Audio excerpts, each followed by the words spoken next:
நம் திருநெல்வேலி கனக மகாலட்சுமி தாயார் லோகநாயகி ஜெகன்மாதா கனக மகாலட்சுமிக்கு இன்றைய தினம் 1,08,000 வளையல்களால் அலங்காரம், வளைகாப்பு வைபவம். நீங்கள் எல்லாருமே சேவை சென்றிருக்கேன். நிறைய பிரார்த்தனை பண்ணிக்கோங்க. தாயார் சர்வாபரணங்கள் சாத்திண்டு, வளையல்கள் கர்ப்பகிரகம் முழுவதும் வளையல்கள் சாத்திண்டு அனுக்கிரகம் செய்து கொண்டிருக்கிறாள். இன்றைய தினம் விசேஷ ஆராதனைகள், விசேஷ பூஜைகள், தாயார் நிவேதன பிரசாத விநியோகம் மிக விமர்சையாக நடக்கிருக்கிறது.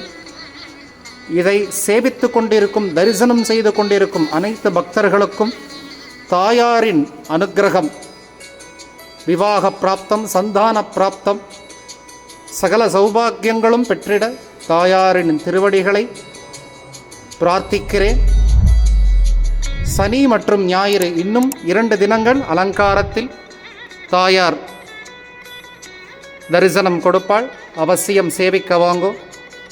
தேவி பெருந்தேவின்னு சொல்லணும்னால் தனி சிறப்பு, நாச்சியாருக்கே உண்டான ஏற்றம். அதை பற்றி வேதாந்த தேசிகன் ஒரு அற்புதமான ஸ்லோகத்தில் சாதிக்கிறார்.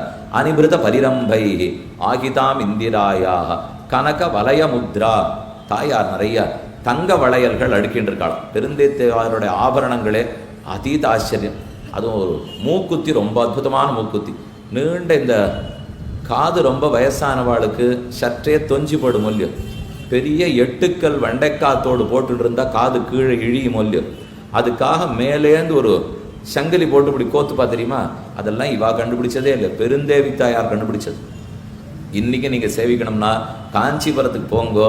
அந்த கொத்து அவ்வளவு ஆச்சரியமான கொத்து. அது வெறும் தங்கத்தில் இல்லை, ஒவ்வொன்றும் இவ்வளோ பெரிய வைரக்கல் பதிச்சிருக்கும். மேலே இருக்கிற தோடு, நடுவில் குத்தி இருக்கிற தோடு, கீழே போட்டு இருக்கிற தோடு. அந்த கோடியிலேருந்து தாயாரை சேவிச்சோம்னா அவன் முகம் மின்றதா தோடு மின்றதான்னு சொல்ல முடியாது.